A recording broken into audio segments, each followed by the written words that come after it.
Buat teman-temanku yang baru gabung, bisa cek di playlist untuk urutan videonya, dan bisa juga cek di playlist untuk judul barunya. Bab 611, Retribusi. Yunran mengusap ujung hidungnya dan menatapnya dengan mata berair. Apakah jalan ini milikmu? Apa aku harus menyapamu saat aku lewat? Juga, kata-kataku adalah untuk memberi jawaban pada Feng Chen. Apakah kamu percaya atau tidak, tidak ada hubungannya denganku. Yunran bukanlah gadis yang pemarah. Dengan itu, dia pergi bersama Mo Beiyuan. Tetua ketiga, yang marah padanya, tertinggal. Feng Chen, dengarkan dia. Dengarkan kata-katanya. Itu tidak masuk akal dan vulgar. Apakah Anda bersedia menjadi murid orang seperti itu? Apakah Anda tidak akan kembali ke sekte Dokter Ajaib? Apa hak wanita ini untuk menjadi master sekte? Penatua ketiga selalu berpikir bahwa murid kecilnya, yang awalnya sangat patuh, terpesona oleh iblis wanita ini. Itu sebabnya dia bersedia menjadi murid wanita ini dan membantu wanita ini melakukan sesuatu. Wanita itu adalah iblis wanita, seorang femme fatale. Lihat, setelah dia muncul, Mo Beiyuan mengabaikan garis keturunan saudaranya dan bahkan membunuh kaisar untuk merebut tahta. Kamu tidak boleh terpesona olehnya dan terus berbuat salah. Feng Chen benar-benar merasa terganggu dengan kata-katanya, tetapi orang di depannya adalah gurunya yang telah mengajarinya selama bertahun-tahun. Dia hanya bisa dengan sabar menjelaskan, dia bukan iblis wanita. Semua orang tahu tentang masalah keluarga kerajaan di benua timur. Kaisar Malang itu tidak memberi jalan keluar sama sekali kepada Ah Yuan. Jika Ah Yuan tidak merebut tahtanya, dia dan semua orang di istana Yuan tidak akan bisa hidup. Feng Chen mengenal Mo Beiyuan lebih baik dari siapapun. Mereka telah berteman selama bertahun-tahun. Dia tahu bahwa Mo Beiyuan memiliki kemampuan untuk duduk di posisi itu sebelumnya. Namun, dia tidak bergerak. Itu karena dia tidak terlalu tertarik dengan posisi itu.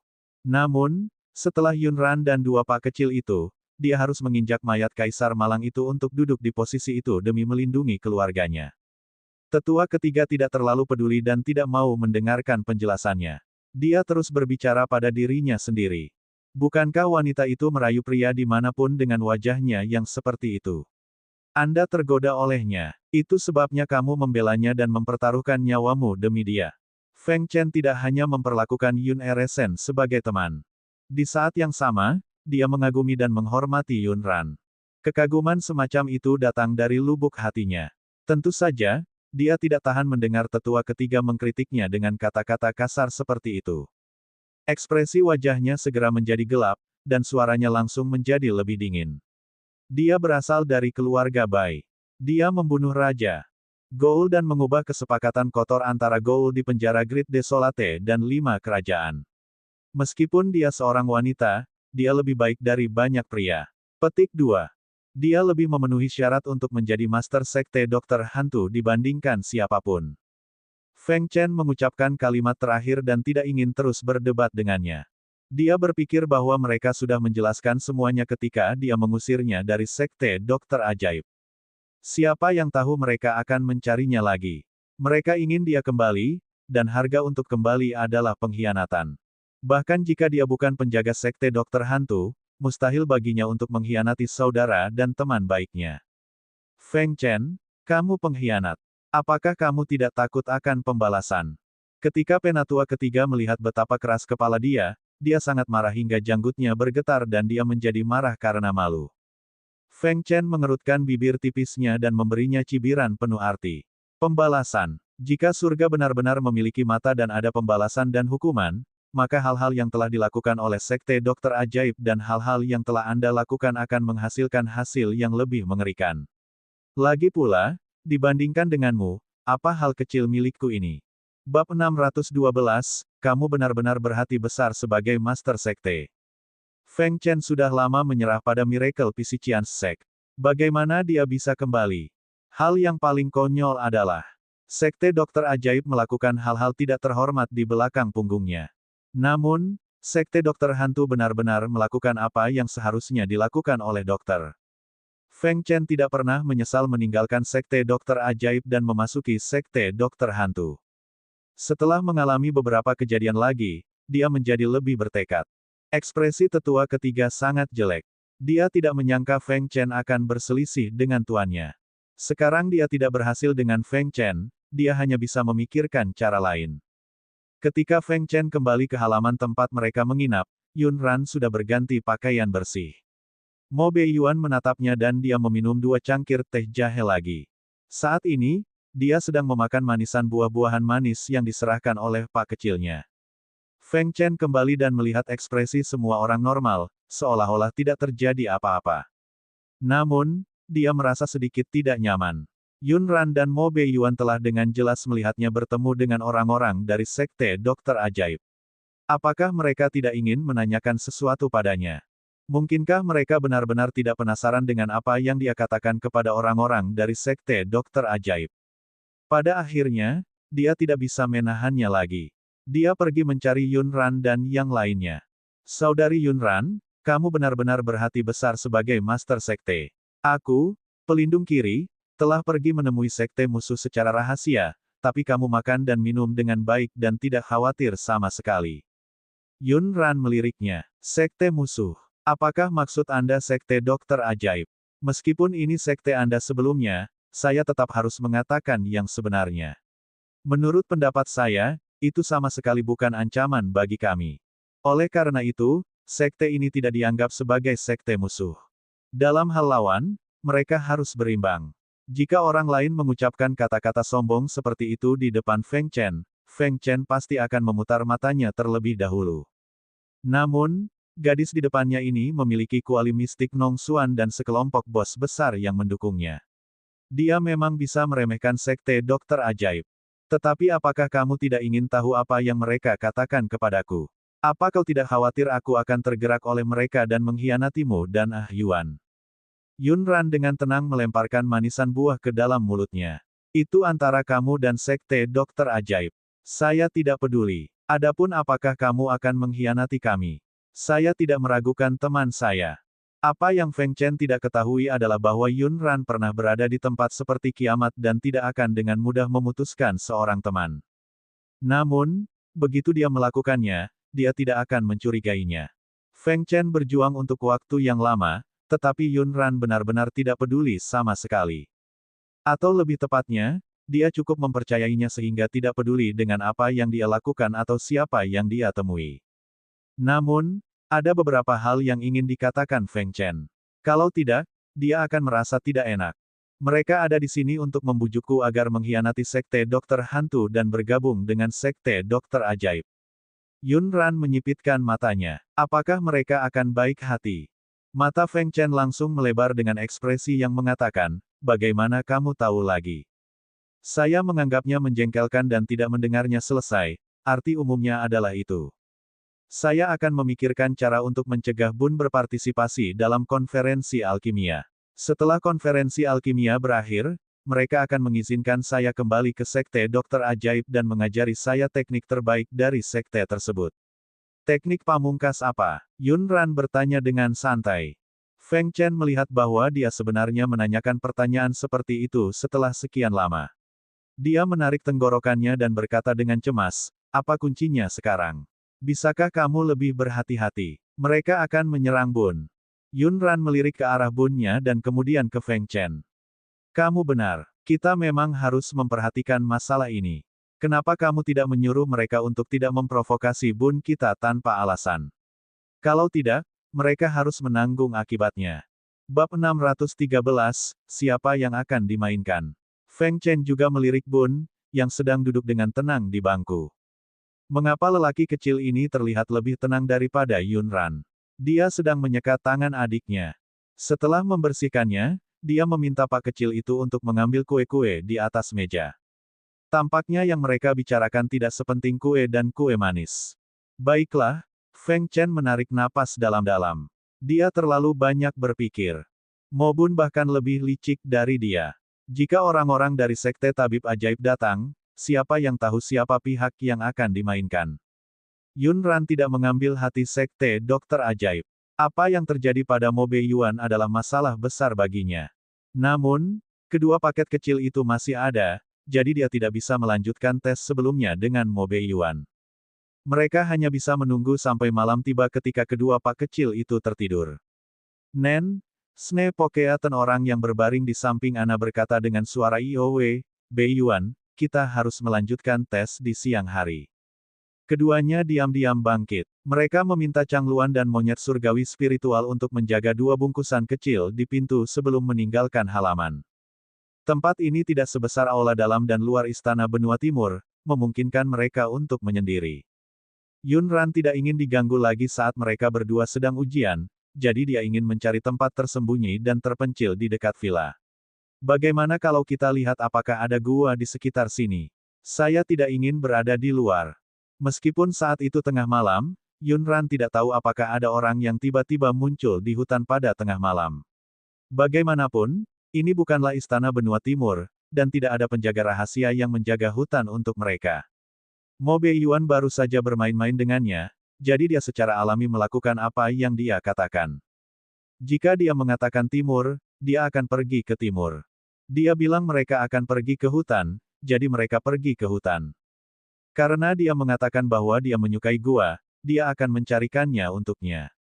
Mereka berdua berjalan mengitari gunung belakang dan menemukan sebuah gua terpencil.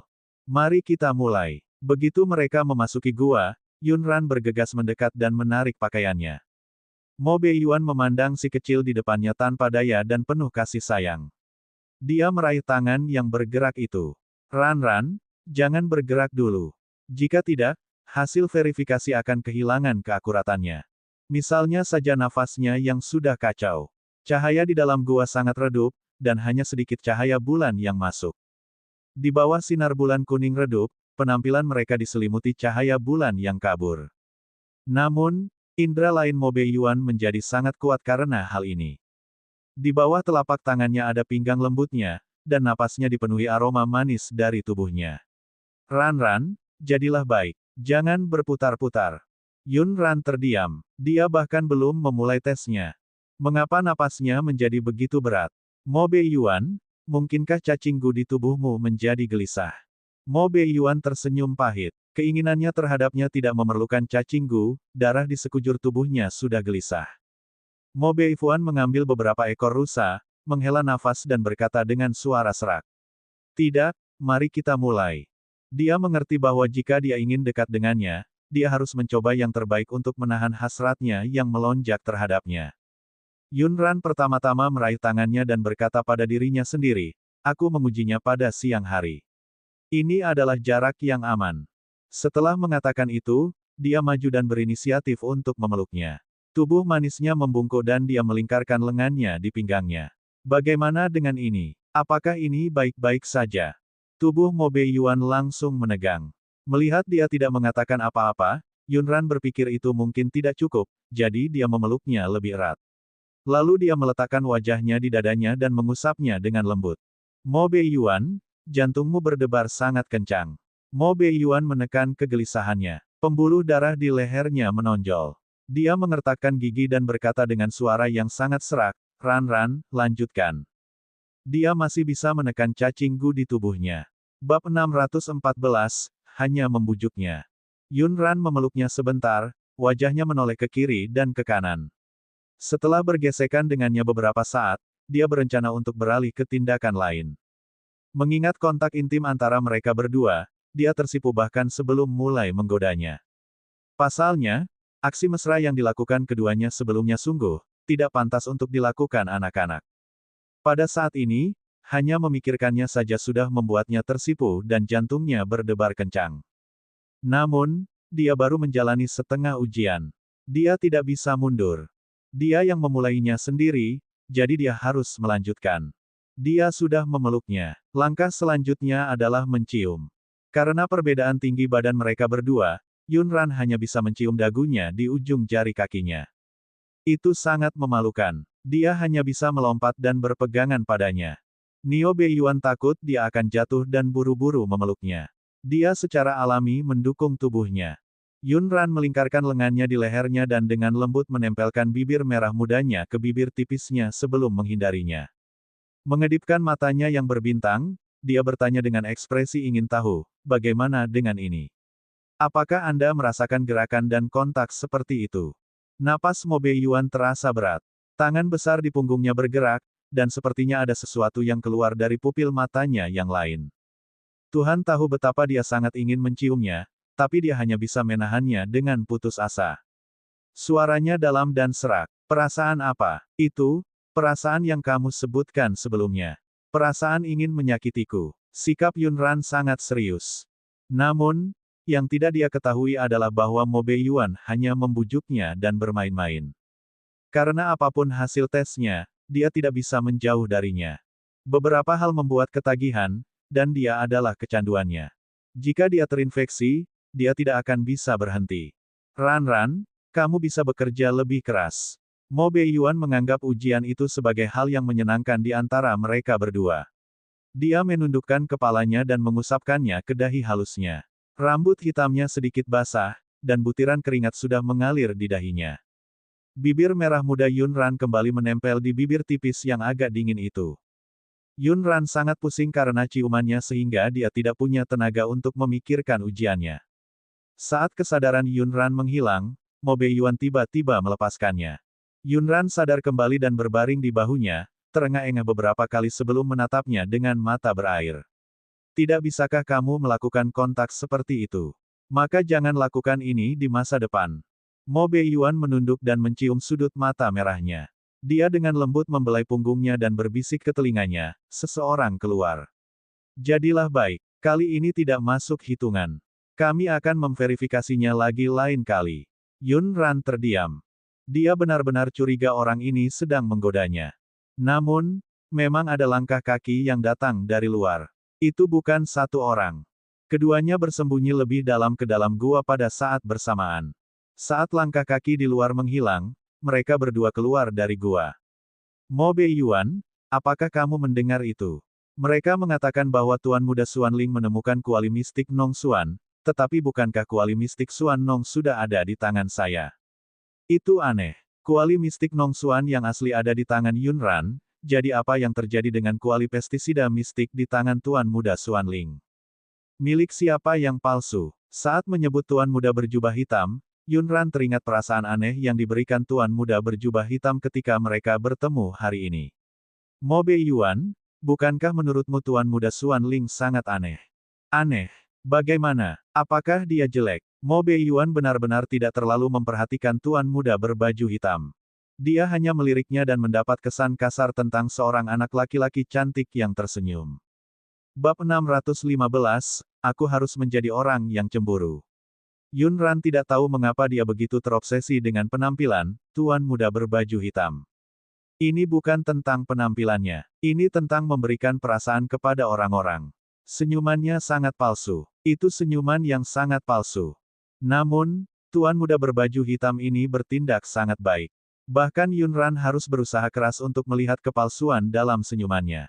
Sebenarnya senyuman palsu itu bukanlah apa-apa. Lagi pula, mereka tidak terlalu akrab satu sama lain. Mereka hanya berbasa-basi di permukaan. Berapa banyak orang yang mengungkapkan perasaannya yang sebenarnya. Ada hal lain yang sangat penting, dan juga sangat aneh. Itu karena dia menatapku untuk waktu yang sangat singkat. Mo Beiyuan berkata dengan dingin, setidaknya dia bijaksana. Jika dia melirikmu lagi, aku khawatir aku tidak bisa menahan diri untuk tidak mencungkil matanya. Yunran tercengang. Dia melihat orang ini berbicara omong kosong. Yunran memutuskan untuk menyelesaikan apa yang ingin dia katakan sekaligus. Jangan sampai orang ini salah paham lagi dan menjadi cemburu. Kalau ada yang merasa iri, itu pasti aku. Karena dia sudah lama melihatmu. Bisa dibilang saat kita bertemu, dia sering melihatmu. Ini juga mengapa Yunran merasa tidak nyaman. Bukankah aneh jika seorang pria terus menatap pria lain? Mo Beiyuan mengerutkan kening. Saya tidak ingat pernah bermusuhan dengannya. Saya bisa bertanya kepada Thunderbolt kapan saya kembali. Ada kemungkinan besar dia menaruh dendam padanya dan selalu membencinya. Yunran menggelengkan kepalanya. Itu tidak benar. Dia tidak memandangmu seolah kamu adalah musuhnya. Penampilan macam apa itu? Mungkinkah itu tatapan untuk dermawannya? Mo Beiyuan setengah bercanda. Namun, dia tidak ingat pernah menyelamatkan orang itu sebelumnya. Kembalilah dan tanyakan pada Thunderbolt. Yunran mengenalnya. Dia mungkin tidak mau repot-repot mengingat orang-orang dan hal-hal yang tidak dia pedulikan. Jika dia ingin tahu apakah dia pernah berinteraksi dengan tuan muda berbaju hitam ini sebelumnya, dia hanya bisa bertanya kepada kepala pelayan paruh waktu, Thunderbolt. Tuan muda Xuanling, villa tersembunyi yang misterius. Guru kita tidak pernah berinteraksi dengan mereka. Saya dapat memastikan bahwa kaki tuan muda Xuanling tidak nyaman dan selalu tinggal di villa tersembunyi misterius. Niaster kami juga belum pernah datang ke villa tersembunyi misterius. Ini jelas pertama kalinya mereka berdua bertemu. Thunderbolt dapat menepuk dadanya dan menjamin bahwa dia tidak salah mengingat. Yunran tidak bisa mengerti. Karena mereka bukan kenalan lama dan tidak punya dendam, mengapa Tuan Muda Xuanling terus menatap Mo Beiyuan. Namun, dia hanya mengandalkan intuisinya dan merasa orang itu aneh. Dia tidak memiliki bukti apapun untuk membuktikan bahwa memang ada yang salah dengan orang itu. Sampai konferensi alkimia dimulai, Tuan Muda berbaju hitam tidak muncul lagi. Ini adalah pertama kalinya Yunran dan yang lainnya berpartisipasi dalam acara semacam itu. Untungnya, Feng Chen, seorang pemain lama, ada di sana untuk menjelaskan peraturan kepada mereka dan memberitahu mereka cara bermain. Sederhananya, konferensi alkimia ini adalah kompetisi untuk melihat siapa yang memurnikan pil terbaik. Akan ada 2 putaran kompetisi. Hasil putaran pertama yang diadakan hari ini akan ditentukan dengan pil terbaik di tangan Anda. Para tetua dari beberapa sekte dan Grandmaster alkimia akan memilih pil terbaik. Dalam keadaan normal, Anda bisa memanfaatkan celah di babak ini. Pil obat ini belum tentu dibuat oleh alkemis sekte kami. Bisa juga didapat secara kebetulan atau diturunkan dari nenek moyang kita. Petik 2. Putaran kedua akan menjadi kompetisi bakat-bakat nyata. Para alkemis akan memurnikan pil di lokasi acara. Babak ini, peserta tidak dapat memainkan trik apapun. Juara terakhir akan mendapatkan gelar Master Alkemis. Yunran mengangguk untuk menunjukkan bahwa dia mengerti. Kalau begitu bantu Bun mendaftar. Dia ada di sini untuk menemani Bunnya, jadi dia tidak ingin ikut bersenang-senang. Bab 616, Tuan Muda dari Sekte Dokter Hantu, Mo Yunting. Feng Chen pergi untuk mendaftar Bun. Cukup banyak orang yang mengikuti putaran pertama. Sekte Dokter Ajaib sendiri telah mengirimkan lebih dari 20 murid. Sekte dan organisasi lain juga masing-masing mengirimkan beberapa. Lagi pula, ada peluang sukses yang lebih besar jika ada lebih banyak orang. Kemudian, mereka melihat nama di balik Sekte Dokter Hantu. Itu adalah nama yang sepi. Mo Yunting. Itu nama Bun. Beberapa orang mau tidak mau mendiskusikan apa yang terjadi dengan Sekte Dokter Hantu. Apakah tidak ada orang lain di Sekte Dokter Hantu? Kenapa dia berpartisipasi sendirian? Mo Yunting ini, siapa dia? Saya belum pernah mendengar tentang dia di 5 negara. Apakah dia seorang alkemis baru? Nama keluarga Mo tidak umum. Tampaknya itu adalah nama keluarga Kaisar. Benua Timur, keluarga kerajaan di Benua Timur. Kudengar seseorang melihat orang itu di villa tersembunyi misterius. Orang itu orang itu, yang dari Benua Timur, hantu. Identitas Mo Beiyuan dan masalah di Benua Timur diketahui oleh semua orang di 5 negara, namun sangat sedikit orang yang mengetahui nama Mo Yunting. Selain orang-orang dari Sekte Tabib Ajaib, tidak ada yang mengira dia adalah anak-anak sampai kompetisi dimulai.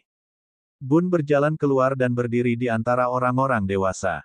Sosok kecilnya tampak sangat tidak pada tempatnya. Tunggu, ini anak dari keluarga yang mana? Apakah dia pergi ke tempat yang salah? Di mana orang tuanya? Bagaimana kita bisa membiarkan anak kecil datang ke alkimia? Konferensi menimbulkan masalah. Cepat, cepat, cepat, bawa dia keluar. Pergi. Anak kecil, cepat pergi dan temukan orang tuamu. Wajah kecil Bun yang tegang tidak banyak menunjukkan ekspresi. Di bawah tatapan ragu semua orang, dia hanya berdiri di sana dengan punggung tegak, seolah-olah diskusi orang-orang ini tidak ada hubungannya dengan dia. Dia tidak membuka mulut untuk menjelaskan karena ibunya telah memberitahunya bahwa terkadang penjelasan lisan tidak ada gunanya. Dia harus membuktikan dirinya dengan tindakannya dan membuat orang-orang ini tutup mulut. Tuan muda dari Sekte Dokter Hantu, Mo Yunting.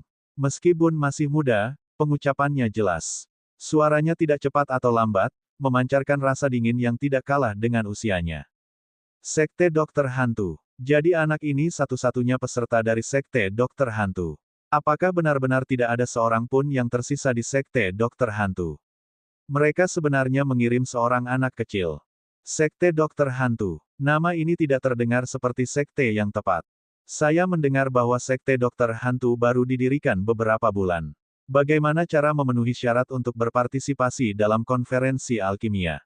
Dan itu diwakili oleh seorang anak kecil. Apa maksudnya villa tersembunyi misterius ini? Semua orang merasa sangat memalukan bagi mereka untuk bersaing dengan anak kecil di bidang alkimia. Orang-orang dari sekte Dokter Ajaib tahu betapa kuatnya anak ini. Sekarang, mereka dapat mengambil kesempatan ini untuk mengusir anak ini. Oleh karena itu, mereka tidak menjelaskan apapun atas nama Bun. Sebaliknya, mereka saling memandang dan langsung mengipasi api. Itu benar, pelindung kiri sekte Dokter Hantu, Feng Chen, juga merupakan pengkhianat dari sekte Dokter Ajaib kami. Saya mendengar bahwa Master Sekte Dokter Hantu adalah seorang wanita cantik.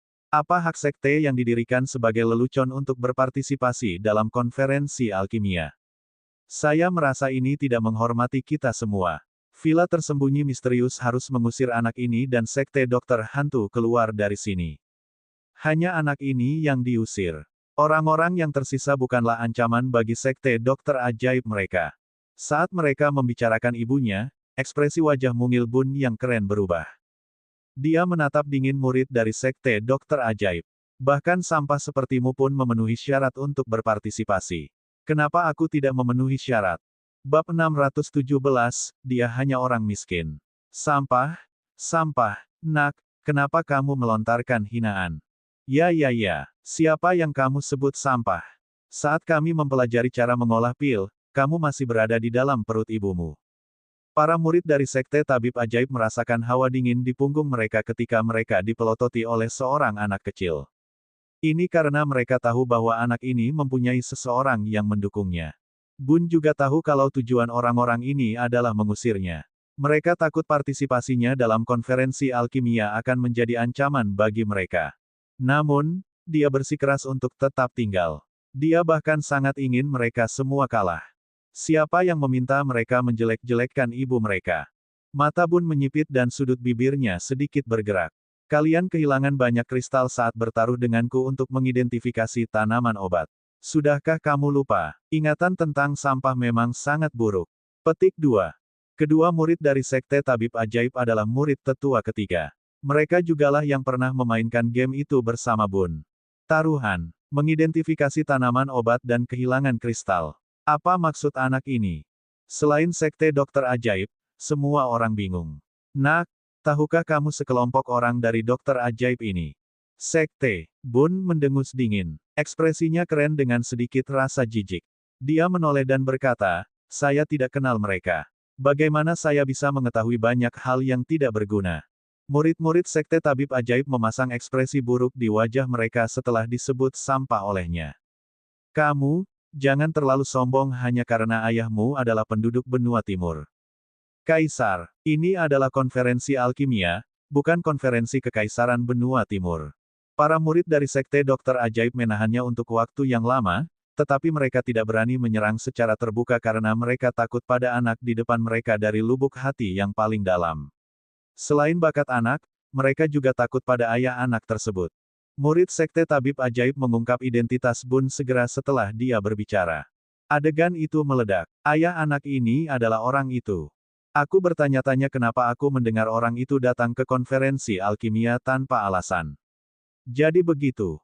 Ketika Xuan Ling didorong masuk, dia melihat pemandangan yang berisik. Tatapannya menyapu dan berhenti sejenak pada anak yang menarik perhatian itu. Baru kemudian dia perlahan berbicara, semuanya, harap tenang. Karena semua orang ingin berpartisipasi dalam konferensi alkimia, Anda harus percaya pada kami. Villa tersembunyi yang misterius. Karena Anda percaya pada villa tersembunyi misterius kami, Anda harus tahu bahwa saya tidak akan bermain-main dengan konferensi alkimia. Kami tentu saja percaya pada karakter Anda, Tuan Xuan. Hanya saja anak ini masih terlalu kecil. Setelah mengetahui identitas anak tersebut, tidak ada yang berani mengatakan hal mesum. Ayah kandung anak ini adalah Mo Beiyuan. Dengan identitas dan temperamen orang itu, lebih baik mereka tidak memprovokasi dia. Tatapan Xuan Ling kemudian beralih ke anak kecil yang berdiri di tengah sekelompok orang. Informasi yang diperolehnya adalah bahwa anak di depannya ini sangat berbakat dalam bidang kedokteran, racun, dan alkimia. Dia sangat ingin melihat betapa berbakatnya anak ini. Xuan Ling memandang semua orang sambil tersenyum. Lalu apa maksudmu? Yang kami maksud adalah sekte dokter hantu hanya akan mengirimkan seorang anak kecil. Meskipun pada akhirnya kami menang, orang-orang akan mengatakan bahwa kami menindas seorang anak. Lebih baik jangan biarkan anak kecil ini berpartisipasi. Itu benar. Jika benar-benar tidak ada seorang pun yang tersisa di sekte dokter hantu, maka mereka tidak boleh berpartisipasi. Xuan Ling masih memiliki senyuman di wajahnya. Ia melirik ke arah anak kecil yang berdiri diam tanpa rasa panik. Seperti yang diharapkan dari garis keturunan Mo Beiyuan. Bahkan saat ini, dia tidak panik. Bab 618, mengganggu SS-ku. Kalau begitu mintalah seseorang untuk mengundang orang tuanya masuk. Jika kamu memiliki pertanyaan, kamu dapat berbicara dengan mereka.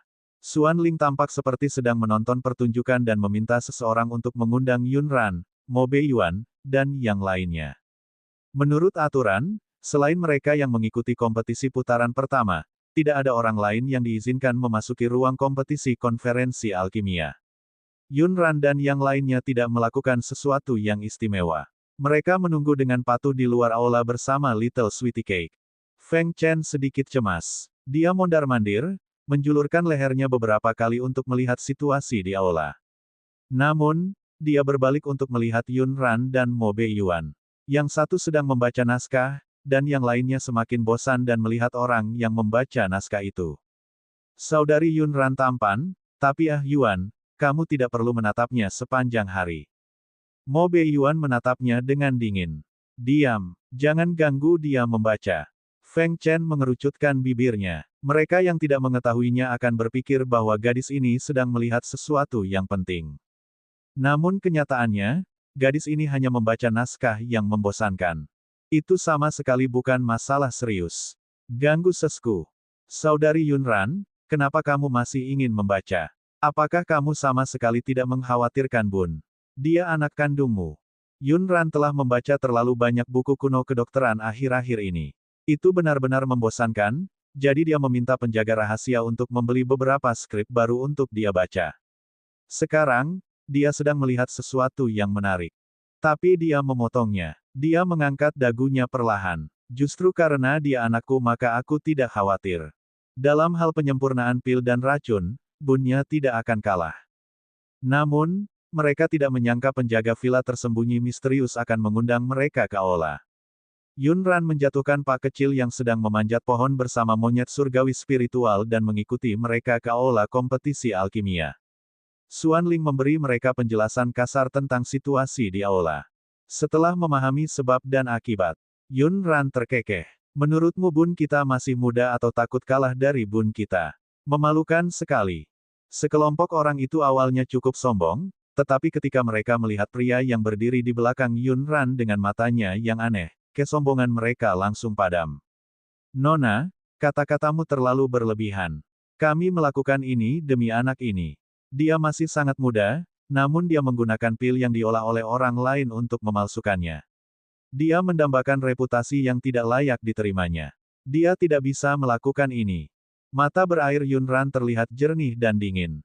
Dengan sikap orang-orang ini terhadapnya saat ini, mereka pasti tidak akan bersikap baik terhadap Bunnya sekarang. Terlalu banyak. Kalau begitu izinkan saya menjelaskannya dengan cara lain.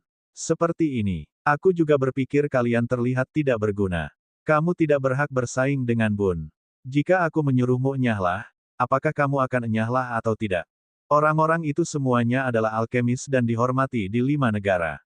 Sekarang mereka dimarahi oleh seorang wanita, bagaimana mereka bisa menelan amarah ini? Namun, mereka melirik pria di belakang wanita itu, yang matanya sama tajamnya dengan roh jahat. Karena mereka tidak bisa menelannya, dia hanya bisa menelannya dengan paksa.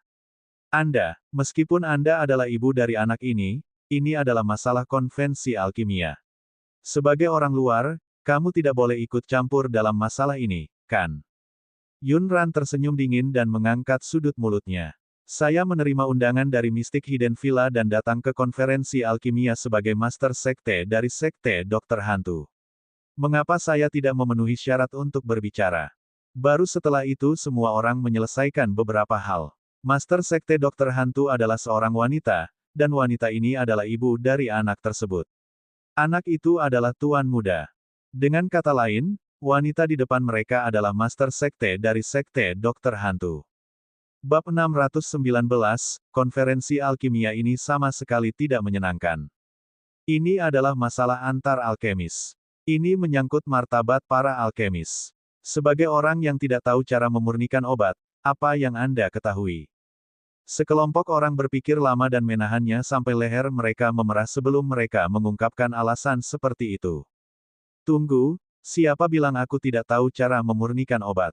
Yun Ran tidak berencana untuk berpartisipasi dalam konferensi alkimia. Itu terutama karena dia tidak tertarik pada kompetisi alkimia setelah bermain dengan mistik Nong Xuan Cauldron selama jangka waktu tertentu.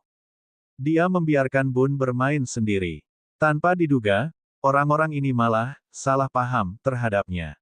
Apakah mereka mengira dia tidak tahu cara mengolah pil? Kemudian dia harus keluar dan membantah rumor tersebut. Jika kamu tahu alkimia, kenapa kamu tidak berpartisipasi dalam konferensi alkimia? Apakah kamu benar-benar mengerti? Bagaimana Anda bisa membuktikan bahwa Anda tidak berbohong? Kelompok alkemis jelas tidak mempercayai kata-katanya. Dari apa yang mereka ketahui, jika dia benar-benar mengetahui alkimia, dia pasti tidak akan melewatkan kesempatan untuk menjadi pusat perhatian di konferensi alkimia. Sangat mustahil bagi Sekte Dokter Hantu untuk membiarkan seorang anak kecil berpartisipasi. Yun Ran berkedip. Lalu bagaimana kamu ingin aku membuktikannya? Feng Chen sangat menikmati pertunjukan itu. Dia segera berdiri dan berkata, Sekte Master, kenapa kita tidak melakukan ini? Anda juga harus berpartisipasi dalam konferensi alkimia. Karena semua orang tidak yakin, mari kita lihat apa yang terjadi selama konferensi alkimia. Semuanya, kalian tidak perlu bergantung pada Master Sekte muda kita lagi. Perlakukan saja dia sebagai anak kecil yang datang untuk bermain dengan ibu. Feng Chen berdiri dan mengucapkan beberapa patah kata sambil tersenyum. Dia memberi sekelompok orang jalan keluar. Namun, dia sudah sangat gembira.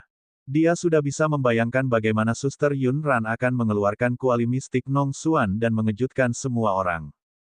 Pada saat itu, reputasi Sekte Dokter Hantu pasti akan mengejutkan kelima negara. Yun Ran mengusap kepala Bunnya dan mengerucutkan bibir merah mudanya. Oke, kalau begitu ayo bermain. Xuan Ling mengangguk. Baiklah, karena semua orang setuju, Sekte Dokter Hantu akan menambah peserta lain. Setelah kekacauan tersebut, babak pertama resmi dimulai. Aturannya sangat sederhana. Setiap alkemis yang mengikuti kompetisi hanya dapat mengeluarkan satu jenis pil obat. Para alkemis lain bisa menantang mereka. Pemenangnya bisa langsung mengambil pil dari tangan pihak lain. Yang terakhir akan menjadi pemenang putaran pertama. Nilai pil yang berbeda secara alami akan dibandingkan terlebih dahulu. Mereka yang berada di kelas yang sama akan dibandingkan berdasarkan kualitasnya. Yun Ran dan Bun tidak terburu-buru menyerang. Mereka mengawasi dari samping. Mereka akan menunggu orang-orang itu bersaing satu sama lain terlebih dahulu. Mereka menunggu orang-orang itu berkelahi sampai wajah mereka memerah. Bun yang sedang duduk diam di samping tiba-tiba berkata, Ibu benar. Konferensi alkimia ini sama sekali tidak menyenangkan. Yun Ran mengira Bunnya akan bersenang-senang. Dia tidak menyangka kesenangan itu akan berhenti begitu cepat. Bun menunjuk pil obat di piring dan mengerutkan kening. Pil obat semacam ini untuk dimainkan oleh Sweetie Cake dengan ketapel kecil. Sweetie Cake bahkan tidak menginginkannya. Apakah ini benar-benar pil obat? Yun Ran terdiam. Ibu, kenapa mereka bersaing dengan pil pecah?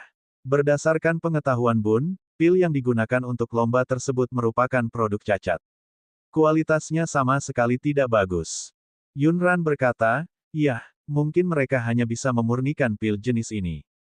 Lalu mengapa mereka mempermalukan diri mereka sendiri? Mereka jelas-jelas berkultivasi dengan sangat buruk, tetapi mereka masih mengeluarkannya untuk berkompetisi." Wajah kecil Bun yang tegang dipenuhi kebingungan. Yun Ran merasa setelah ini, Bunnya mungkin akan sangat menyadari perbedaan antara dirinya dan orang-orang dari 5 negara ini. Dia tidak akan pernah mau berpartisipasi dalam konferensi alkimia lagi. Babak 620, Kerutan Bun. Ibu dan anak tersebut berbincang bersama, namun mereka tidak berniat berkompetisi. Bun merasa bosan. Yun Ran melihat pil itu dan tidak tertarik. Dia menopang dagunya dengan tangannya dan merasa sangat bosan hingga dia akan tertidur. Dia mengeluarkan naskah yang belum selesai dia baca sebelumnya. Ibu akan membaca naskahnya dulu. Jika nanti menurutmu menarik, beritahu ibu. Bun mengangguk patuh. Namun, dengan identitas dan penampilan mereka yang menarik, semua orang memperhatikan setiap gerakan mereka di aula. Keduanya belum bergerak. Yunran bahkan mengeluarkan sebuah buku dan membacanya. Perilaku yang sangat aneh seperti itu pasti menimbulkan beberapa dugaan. Kompetisi akan segera berakhir. Apa yang ditunggu ibu dan anak itu? Selain mereka yang baru saja kalah, ada kurang dari 10 orang yang belum bergerak. Pada saat ini, dia adalah murid dari Sekte Dokter Ajaib. Dia mengeluarkan botol kaca hitam dari cincin interspatial dan mengangkat dagunya sambil berkata, "Ini adalah pil yang akan saya gunakan untuk kompetisi hari ini. Ini adalah pil peremajaan hebat cahaya emas tingkat roh." Petik 2. 5 negara membagi tingkatan pil obat menjadi abadi dan roh. Namun, di 5 negara saat ini, jumlah alkemis semakin sedikit. Beberapa formula pil juga berangsur-angsur hilang. Kemampuan seorang alkemis tidak sebaik nenek moyang mereka. Tidak ada yang bisa memurnikan pil Spirit Grade dan Saint Grade. Pil peremajaan besar cahaya emas tingkat roh di tangan murid Sekte Dokter Ajaib ini tidak dimurnikan olehnya. Sebaliknya, itu adalah harta karun yang diturunkan dari generasi ke generasi oleh nenek moyang Sekte Dokter Ajaib. Sekarang, untuk menang, mereka telah mengeluarkannya dari gudang harta karun Miracle Physicians Sect. Ini adalah senjata rahasia yang khusus mereka gunakan untuk menghadapi Sekte Dokter Hantu. Dengan pil peremajaan hebat cahaya emas tingkat roh ini, mereka pasti akan menang. Pil itu dituangkan ke piring porselen putih dan diserahkan kepada para alkemis. Bertugas menilai. Dia memeriksanya satu per satu. Yang pertama berbicara adalah penatua ketiga dari Sekte Dokter Ajaib. Identitasnya saat ini adalah menjadi juri konferensi alkimia ini. Itu benar, ini adalah pil peremajaan hebat cahaya emas tingkat roh. Begitu dia memastikan keaslian pil tersebut, juri lainnya pun mengangguk. Saya tidak menyangka akan melihat pil tingkat roh di pembuatan obat. Konvensi, Sekte Dokter Ajaib memang layak menyandang namanya. Pil ini memang berbeda. Lihatlah warnanya dan cium aroma obat yang dipenuhi dengan ki spiritual. Namun, orang-orang yang bersaing dengannya tidak senang. Saudara dari Sekte Dokter Ajaib, kamu tidak menyempurnakan pil spiritual ini, kan? Bukankah terlalu berlebihan menggunakan item leluhur tua untuk bersaing? Murid Sekte Tabib Ajaib tidak menganggap masalah ini memalukan. Dia menangkupkan tinjunya dan berkata, "Saya khawatir Anda tidak mendengar peraturan ronde pertama dengan jelas. Kami hanya perlu menggunakan pil obat terbaik yang ada di tangan kami untuk berkompetisi, tetapi mereka tidak menetapkan bahwa pil obat ini harus dimurnikan secara pribadi. Saya memegang sesuatu dari sekte saya, bukan dicuri dari tempat lain. Jika sektemu juga bisa mengeluarkan pil obat Saint Grade, maka secara alami aku akan kalah sepenuh hati." Semua orang tahu aturan babak pertama. Sekarang, meskipun mereka tidak mau, tidak baik untuk mengatakan apapun. Sekte Dokter Ajaib telah mengeluarkan cahaya emas tingkat roh. Pil peremajaan hebat. Tidak ada yang bisa dibandingkan dengan yang lain. Pada akhirnya, kecuali Yunran dan Bun, yang tidak abstain, semua orang abstain. Anak sombong itu mengerutkan kening saat ini. Jelas sekali dia sedang bermasalah dengan sesuatu. Murid dari Sekte Dokter Ajaib telah salah mengira bahwa mereka tidak bisa meminum pil yang lebih baik dari diri mereka sendiri untuk bersaing. Murid itu berpikir itulah sebabnya mereka memiliki ekspresi seperti itu dan langsung menjadi lebih mengesankan. Dia berjalan ke arah Yunran dan yang lainnya dan berkata dengan sombong, "Anak kecil, bukankah kamu baru saja menyebutku sampah? Di mana pilmu? Keluarkan mereka." Bun tidak segera membuka cincin penyimpanannya. Sebaliknya, dia bertanya dengan bingung, "Menurut Anda mengapa pil obat yang telah lama kehilangan efek obatnya dan sudah berjamur akan menang?" Dia terus mengerutkan kening. Dia tidak bisa memahami hal ini.